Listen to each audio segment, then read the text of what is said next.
10 ਸਤੰਬਰ ਨੂੰ ਸਰੀ ਦੇ ਵਿੱਚ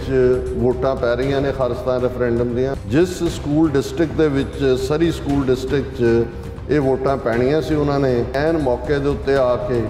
ਉਹ ਸੈਂਟਰ ਕੈਂਸਲ ਕਰਤਾ। ਬਹਾਨਾ ਉਹਨਾਂ ਨੇ ਇਹ ਲਾਇਆ ਜਿਹੜੇ ਇਹਨਾਂ ਦੇ ਪੋਸਟਰ ਨੇ ਔਰ ਦੂਸਰਾ ਪ੍ਰਮੋਸ਼ਨਲ ਮਟੀਰੀਅਲ ਹੈ ਉਹਦੇ 'ਚ ਵੈਪਨ ਦਿਖਾਇਆ ਜਾ ਰਿਹਾ, ਉਹਦੇ 'ਚ ਕਿਰਪਾਨ ਹੈ, ਉਹਦੇ 'ਚ ਬੰਦੂਕ ਹੈ। ਉਹਨਾਂ ਨੇ ਕਿਹਾ ਜੀ ਅਸੀਂ ਇਸ ਕਾਜ਼ ਦੀ ਫਾਰ ਜਾਂ ਅਗੇਂਸਟ ਨਹੀਂ ਹੈ, ਨਾ ਅਸੀਂ ਖਾਲਿਸਤਾਨ ਰੈਫਰੈਂਡਮ ਦੇ ਹੱਕ 'ਚ ਨਾ ਵਿਰੋਧ 'ਚ ਹੈ, ਪਰ as a school district our primary mission is to provide quality education and support to our students and ensure a safe environment for our school communities। ਜੇ ਪ੍ਰੋਬਲਮ ਹੈ ਤੁਸੀਂ ਨਿਸ਼ਾਨ ਸਾਹਿਬ ਵੀ ਲਾਓਗੇ, ਉਹ ਨਿਸ਼ਾਨ ਸਾਹਿਬ ਦੇ ਵਿੱਚ 2 ਕਿਰਪਾਨਾਂ ਨੇ, ਬਿਲਕੁਲ ਖੰਡਾ ਹੈ, ਚੱਕਰ ਹੈ, ਦੇਖੋ ਜੀ ਇਹ ਵੈਪਨ ਹੈ, ਇਹ ਝੰਡਾ ਨਹੀਂ ਲਾਣਾ। ਇਹਦਾ ਮਤਲਬ ਤਾਂ ਜ਼ਾਹਰ ਹੈ ਕਿ ਵੀ ਇਹ ਆਪ ਨਹੀਂ ਬੋਲ ਰਹੇ, ਇਹਨਾਂ ਦੇ ਪਿੱਛੇ ਕੁਝ ਬੋਲ ਰਿਹਾ ਹੈ।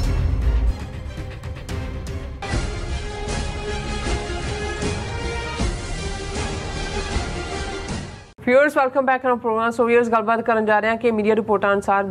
10 ਦਸੰਬਰ ਨੂੰ ਸਾਰੀ ਕੈਨੇਡਾ ਦੇ ਜਿਸ ਸਕੂਲ ਵਿੱਚ ਖਾਲਿਸਤਾਨ ਰੈਫਰੈਂਡਮ ਦੀਆਂ ਜਿਹੜੀਆਂ ਵੋਟਾਂ ਪੈਣੀਆਂ ਸਨ, ਉਸ ਸਕੂਲ ਵਾਲਿਆਂ ਨੇ ਥਾਂ ਦੇਣ ਤੋਂ ਨਾ ਕਰ ਦਿੱਤੀ ਹੈ ਔਰ ਜ਼ਾਹਿਰ ਹੈ ਕਿ ਇਹ ਜਿਹੜੇ ਭਾਰਤੀ ਸਰਕਾਰ ਦੇ ਦਬਾਅ ਦਾ ਨਤੀਜਾ ਹੈ। ਸੋ ਇਸ ਨਾਲ ਜਿਹੜਾ ਖਾਲਿਸਤਾਨ ਲਈ ਜਿਹੜਾ ਉਤਸ਼ਾਹ ਹੋਰ ਵੀ ਵਧਿਆ। ਹੁਣ ਇਹ ਵੋਟਾਂ ਜਿਹੜੀਆਂ ਨੇ ਉਹ ਗੁਰੂ ਨਾਨਕ ਸਿੱਖ ਗੁਰਦੁਆਰਾ ਸਾਹਿਬ ਸਰੀ ਵਿਖੇ ਪੈਣਗੀਆਂ ਔਰ ਯਾਦ ਰਹੇ ਸ਼ਹੀਦ ਭਾਈ ਹਰਦੀਪ ਸਿੰਘ ਨਿੱਜਰ ਜੀ ਇਸ ਗੁਰੂ ਘਰ ਦੇ ਮੁੱਖ ਸੇਵਾਦਾਰ ਸਨ। ਸੋ ਇਸ ਬਾਰੇ ਆਪਾਂ ਗੱਲਬਾਤ ਕਰਨ ਜਾ ਰਹੇ ਹਾਂ। ਸੋ ਅਸੀਂ ਚਾਹਾਂਗੇ ਕਿ ਤੁਸੀਂ ਸਾਨੂੰ ਇਸੇ ਤਰ੍ਹਾਂ ਬਣੇ ਰਹਿਣਾ, ਦੇਖਣ ਸੁਣਨ ਜਾਂ ਲਿਖਣ ਲਈ ਤੁਹਾਡਾ ਸਭ ਦਾ ਬਹੁਤ ਧੰਨਵਾਦ ਜੀ। ਡਾਕਟਰ ਸਾਹਿਬ ਕੀ ਕਹਿਣਾ ਚਾਹੋਗੇ? ਦੇਖੋ, ਖਾਲਿਸਤਾਨ ਰੈਫਰੈਂਡਮ ਜਿਹੜਾ ਬੜੀ ਸਫਲਤਾ ਨਾਲ ਲੰਡਨ ਤੋਂ ਸ਼ੁਰੂ ਹੋਇਆ ਔਰ ਯੂਰਪ ਦੇ ਅੱਡ-ਅੱਡ ਮੁਲਕਾਂ 'ਚੋਂ ਹੁੰਦਿਆ ਹੋਇਆ ਕੈਨੇਡਾ ਟੋਰਾਂਟੋ ਦੇ ਵਿੱਚ ਬੜੀ ਸਫਲਤਾ ਨਾਲ ਨੇਪਰੇ ਚੜ੍ਹਿਆ। ਲੱਖਾਂ ਲੋਕਾਂ ਨੇ ਪਾਰਟਿਸਿਪੇਸ਼ਨ ਕੀਤੀ ਔਰ ਟੋਰਾਂਟੋ ਤੋਂ ਬਾਅਦ ਫਿਰ ਅਸੀਂ ਆਸਟ੍ਰੇਲੀਆ ਦੇ ਵਿੱਚ ਦੇਖਦੇ ਹਾਂ ਮੈਲਬਰਨ, ਬ੍ਰਿਸਬੇਨ, ਸਿਡਨੀ ਤੱਕ ਪਹੁੰਚਦੇ ਹਾਂ, ਜਿਹੜਾ ਦੇਖਣ 'ਚ ਆਇਆ। ਹਾਲਾਂ ਆਸਟ੍ਰੇਲੀਆ ਦੇ ਮੁੱਢਲੇ ਦਿਨਾਂ 'ਚ ਵੀ ਸੀ ਕਿ ਕਿਵੇਂ ਇੰਡੀਅਨ ਗੌਰਮੈਂਟ ਦਬਾਅ ਬਣਾਉਣ ਦੀ ਕੋਸ਼ਿਸ਼ ਕਰਦੀ ਰਹੀ ਹਕੂਮਤਾਂ ਦੇ ਉੱਤੇ, ਪੋਲੀਟੀਕਲੀ ਤਾਂ ਕਰ ਹੀ ਰਹੀ ਸੀ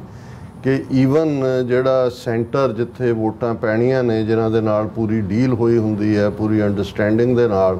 ਕਿ ਉਹਨਾਂ ਨੂੰ ਮੁਕਰਾ ਦਿੱਤਾ ਜਾਏ ਜਾਂ ਉਹ ਸਟੈਪ ਬੈਕ ਕਰ ਲੈਣ। ਸੋ ਉਹਦੇ ਪਿੱਛੇ 2 ਉਹਨਾਂ ਦੇ ਮੋਟਿਵ ਹੁੰਦੇ ਨੇ ਜਾਂ ਮੋਟਿਵ ਨੇ। ਇੱਕ ਤਾਂ ਇਹ ਦੱਸਣਾ ਕਿ ਜੀ ਸਾਡੀ ਕਿੰਨੀ ਤਾਕਤ ਹੈ, ਅਸੀਂ ਹਕੂਮਤ ਦੇ ਉੱਤੇ ਪ੍ਰਵੇਲ ਕੀਤਾ ਔਰ ਹਕੂਮਤ ਨੇ ਅੱਗੋਂ ਪ੍ਰਵੇਲ ਕੀਤਾ ਔਰ ਉਸ ਨੂੰ ਕੈਂਸਲ ਕੀਤਾ। ਜਿਵੇਂ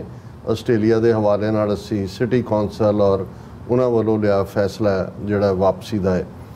ਅਤੇ ਦੂਸਰਾ ਇਸ ਦੇ ਨਾਲ ਇੱਕ ਕਨਫਿਊਜ਼ਨ ਪੈਦਾ ਹੁੰਦਾ ਹੈ ਜਦੋਂ ਤੁਸੀਂ ਇੱਕ ਪੂਰਾ ਕੈਂਪੇਨ ਕੀਤਾ ਹੁੰਦਾ ਹੈ, ਜਿਸ ਹਫ਼ਤਿਆਂ ਬੱਧੀ, ਮਹੀਨਿਆਂ ਬੱਧੀ, ਕਿ ਇਸ ਥਾਂ ਦੇ ਉੱਤੇ ਆਓ, ਲੋਕਾਂ ਤੱਕ ਪਹੁੰਚਦਾ ਹੈ, ਔਰ ਜਦੋਂ ਐਨ ਮੌਕੇ ਦੇ ਉੱਤੇ ਆ ਕੇ ਕੁਛ ਦਿਨ ਪਹਿਲਾਂ ਉਹ ਕੈਂਸਲ ਹੋ ਜਾਏ ਤੇ ਤੁਹਾਨੂੰ ਨਵਾਂ ਸਾਈਟ ਵੀ ਨਾ ਲੱਭਣ 'ਚ ਦਿੱਕਤ ਹੁੰਦੀ ਹੈ ਤੇ ਲੋਕਾਂ ਦੀ ਐਕਸੈਸ ਨਾ ਹੋਏ। ਸੋ ਇਹ 2 ਮੋਟਿਵ ਨੇ।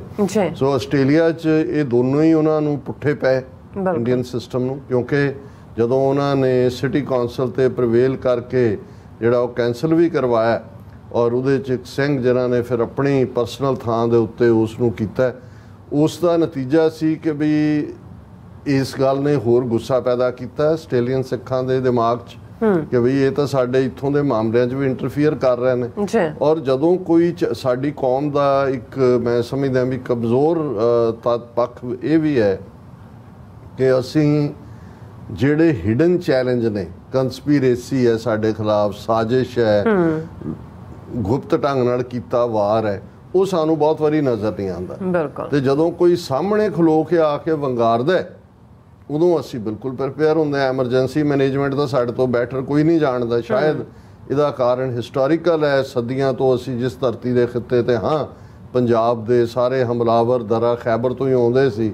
ਤੇ ਪਲਾਨ ਲੰਮੀ ਕੀ ਕਰਨੀ ਆ, ਪਤਾ 6 ਮਹੀਨਿਆਂ ਨੂੰ ਲੁਟੇਰਾ ਆ ਜਾਣਾ, ਤੇ ਉਹ ਫਿਰ ਉੱਥੇ ਇਹੀ ਬੋਲੀਆਂ ਰਹੀਆਂ ਕਿ ਖਾਧਾ ਪੀਤਾ ਲਾਏ ਦਾ ਰਹਿੰਦਾ ਅਹਿਮਦ ਸ਼ਾਹ ਦਾ, ਪਹਿਲਾਂ ਹੋਰਨਾਂ ਲੁਟੇਰਿਆਂ ਦੇ ਨਾਂ ਹੋਣਗੇ। ਸੋ ਸ਼ਾਇਦ ਇਹੀ ਕਾਰਨ ਹੈ ਕਿ ਅਸੀਂ ਲੌਂਗ ਟਰਮ ਪਲੈਨਿੰਗ ਸਾਡੇ ਖਿੱਤੇ ਦਾ, ਇਹ ਨਹੀਂ ਵੀ ਸਿੱਖਾਂ ਜਾਂ ਧਰਮ ਨਾਲ ਸੰਬੰਧਿਤ ਹੈ, ਸਾਡੇ ਲਹਿੰਦੇ ਪੰਜਾਬ 'ਚ ਵੀ ਹਾਲ ਇਹੀ ਆ ਉਸ ਖਿੱਤੇ ਦਾ, ਉਹਦੇ ਲਈ ਨਹੀਂ ਹੈ। ਕਿਉਂਕਿ शायद वो प्लैनिंग कदे वर्कआउट नहीं सी हुंदी क्योंकि हमलावर आया भी चक लो डांगा चक लो जी इसे ਲਈ ਅਸੀਂ ਐਮਰਜੈਂਸੀ ਸਿਚੁਏਸ਼ਨ ਕਿਸੇ ਨੂੰ ਵੀ ਇਹ ਨਹੀਂ ਹੁੰਦਾ ਕਿ ਵੀ ਹੁਣ ਤੁਸੀਂ ਕੰਸਲਟੇਸ਼ਨ ਲਈ ਜਾਓ ਕਿ ਜੀ ਜਿਹੜਾ ਉਹ ਟਰਾਮੇ 'ਚ ਚਲੇ ਗਏ ਟਰਾਮਾ ਕੋਈ ਨਹੀਂ ਹੈ ਉਹਦੇ 'ਚ ਇਹ ਹੈ ਕਿ ਵੀ ਠੀਕ ਹੈ ਇਸ ਲਈ ਅਸੀਂ ਜੇ ਮੈਂ ਕੱਲ੍ਹ ਹੀ ਆਪਣੇ ਬੱਚੇ ਨਾਲ ਗੱਲ ਕਰ ਰਹੇ ਸੀ ਅਸੀਂ ਟਰੈਵਲ ਕਰ ਰਹੇ ਸੀ ਕਿ ਬਈ ਇਸ ਪੀਰੀਅਡ ਤਿੰਨ ਉਜਾੜੇ 47 ਦੇ ਵਿੱਚ ਜਿਹਨੂੰ ਅਸੀਂ ਉਜਾੜਾ ਕਹਿੰਦੇ ਹਾਂ 40% ਸਾਡੇ ਉਜੜ ਕੇ ਆਉਂਦੇ ਨੇ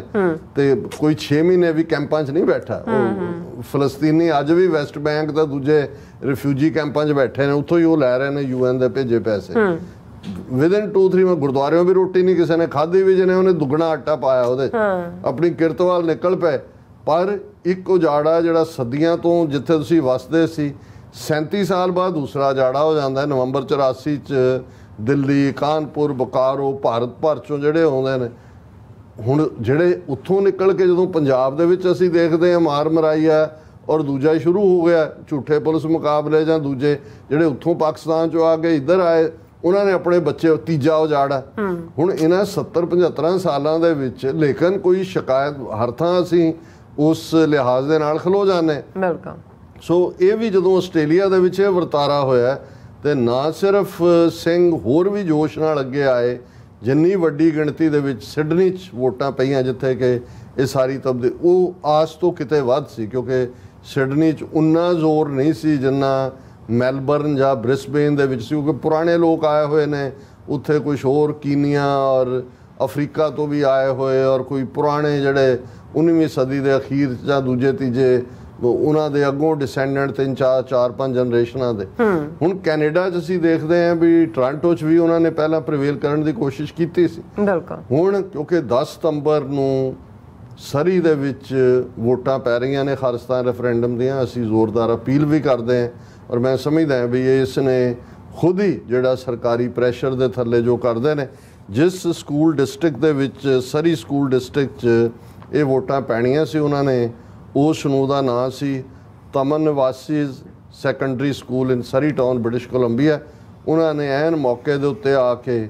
ਉਹ ਸੈਂਟਰ ਕੈਂਸਲ ਕਰਤਾ ਬਹਾਨਾ ਉਹਨਾਂ ਨੇ ਇਹ ਲਾਇਆ ਕਿ ਜੀ ਅਸੀਂ ਜਿਹੜਾ ਜਦੋਂ ਦਿੱਤਾ ਸੀ ਉਦੋਂ ਜਿਹੜੀਆਂ ਸਾਡੀਆਂ ਕੰਡੀਸ਼ਨ ਸੀ ਪਰ ਜਿਹੜੇ ਇਹਨਾਂ ਦੇ ਪੋਸਟਰ ਨੇ ਔਰ ਦੂਸਰਾ ਪ੍ਰਮੋਸ਼ਨਲ ਮਟੀਰੀਅਲ ਹੈ ਉਹਦੇ 'ਚ ਵੈਪਨ ਦਿਖਾਇਆ ਜਾ ਰਿਹਾ ਉਹਦੇ 'ਚ ਕਿਰਪਾਨ ਹੈ ਉਹਦੇ 'ਚ ਬੰਦੂਕ ਹੈ ਅਸੀਂ ਰਿਪੀਟਡਲੀ ਕਿਹਾ ਵੀ ਇਹ ਹਟਾ ਲਓ ਉਹਨਾਂ ਨੇ ਨਹੀਂ ਹਟਾਏ ਔਰ ਅਸੀਂ ਜਿਹੜਾ ਇਹ ਸਾਨੂੰ ਔਰ ਉਹਨਾਂ ਨੇ ਕਿਹਾ ਜੀ ਅਸੀਂ ਇਸ ਕਾਜ਼ ਦੀ ਫਾਰ ਜਾਂ ਅਗੇਂਸਟ ਨਹੀਂ ਹੈ ਨਾ ਅਸੀਂ ਖਾਲਿਸਤਾਨ ਰੈਫਰੈਂਡਮ ਦੇ ਹੱਕ 'ਚ ਨਾ ਵਿਰੋਧ 'ਚ ਹੈ ਪਰ as a school district our primary mission is to provide quality education and support to our students and ensure a safe environment for our school communities ਤੇ ਇਹ ਹੁਣ ਇਹ ਠੀਕ ਹੈ ਕਈਆਂ ਨੂੰ ਲੱਗੇਗਾ ਮੈਂ ਵੀ ਜਦੋਂ ਪਹਿਲਾਂ ਖਬਰ ਦੇਖੀ ਮੈਂ ਕਿਹਾ ਵੀ ਇਹ ਮੈਨੂੰ ਪਰ ਹੁਣ ਤੁਸੀਂ ਦੇਖੋਗੇ ਜੇ ਪ੍ਰੋਬਲਮ ਹੈ ਤੁਸੀਂ ਨਿਸ਼ਾਨ ਸਾਹਿਬ ਵੀ ਲਾਓਗੇ ਹੁਣ ਨਿਸ਼ਾਨ ਸਾਹਿਬ ਦੇ ਵਿੱਚ 2 ਕਿਰਪਾਨਾਂ ਨੇ ਬਿਲਕੁਲ ਖੰਡਾ ਹੈ ਚੱਕਰ ਹੈ ਦੇਖੋ ਜੀ ਇਹ ਵੈਪਨ ਹੈ ਇਹ ਝੰਡਾ ਨਹੀਂ ਲਾਣਾ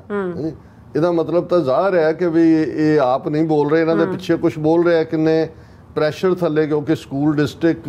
ਦੇ ਉੱਤੇ ਪ੍ਰੈਸ਼ਰ ਬਿਲਟ ਕੀਤਾ ਹੋਏਗਾ ਲੋਕਲ ਬ੍ਰਿਟਿਸ਼ ਕੋਲੰਬੀਆ ਦੀ ਹਕੂਮਤ ਨੇ ਉਹਨਾਂ ਦੇ ਉੱਤੇ ਫੈਡਰਲ ਗਵਰਨਮੈਂਟ ਨੇ ਕਿਹਾ ਨਾ ਅਸੀਂ ਡਿਸਕਸ ਕੀਤਾ ਸੀ ਕਿ ਕੈਨੇਡਾ ਨੇ ਇਹਨਾਂ ਦੇ ਮੂੰਹ ਤੇ ਚੰਗਾ ਇੱਕ ਕਰਾਰਾ ਸਲੈਪ ਮਾਰਿਆ ਹਾਲਾਂ ਜਸਟਿਨ ਟਰੂਡੋ ਜਾ ਰਿਹਾ G20 ਨੂੰ ਸਮਿਟ ਨੂੰ ਅਟੈਂਡ ਕਰਨ ਪਰ ਐਨ ਮੌਕੇ ਦੇ ਉੱਤੇ ਉਹਨਾਂ ਨੇ ਜਿਹੜੀ ਟ੍ਰੇਡ ਡੀਲ 2010 ਤੋਂ ਸ਼ੁਰੂ ਕੀਤੀ ਹੋਈ ਹੈ ਡਿਸਕਸ ਕਰਨੀ ਪਿਛਲੇ ਸਾਲ 'ਚ 12-13 ਰਾਊਂਡ ਚੱਲੇ ਔਰ 3 ਮਹੀਨੇ ਪਹਿਲਾਂ ਸੀ ਕਿ ਵੀ ਹੁਣੇ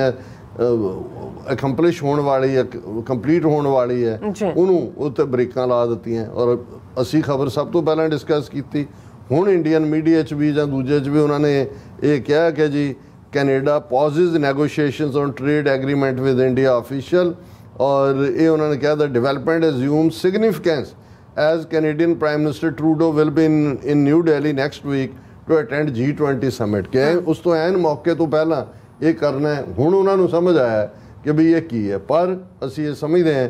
ਕਿ six for justice the team ਨੇ ਇਹ ਸਾਰੇ ਚੈਲੰਜਸ ਦੇਖੇ ਨੇ ਆਸਟ੍ਰੇਲੀਆ 'ਚ ਵੀ ਦੇਖੇ ਨੇ ਟੋਰਾਂਟੋ 'ਚ ਵੀ ਉਹ ਪ੍ਰੈਸ਼ਰ ਦੇਖਿਆ UK 'ਚ ਵੀ ਉਸ ਨੂੰ ਦੇਖਿਆ ਉਹਨਾਂ ਨੇ ਫੌਰਨ ਜਿਹੜਾ ਵੈਨਿਊ ਹੈ ਉਹ ਗੁਰੂ ਨਾਨਕ ਸਿੱਖ ਗੁਰਦੁਆਰਾ ਸਾਹਿਬ ਸਰੀ ਜਿੱਥੇ ਭਾਈ ਹਰਦੀਪ ਸਿੰਘ ਨਿੱਜਰ ਮੁੱਖ ਸੇਵਾਦਾਰ ਸਨ, ਹਰਮਨ ਪਿਆਰੇ, ਹਰ ਇੱਕ ਦੀ ਮਦਦ ਕਰਨ ਵਾਲੇ, ਉਸ ਥਾਂ ਦੇ ਉੱਤੇ ਉਹਨਾਂ ਨੇ ਸ਼ਿਫਟ ਕੀਤਾ।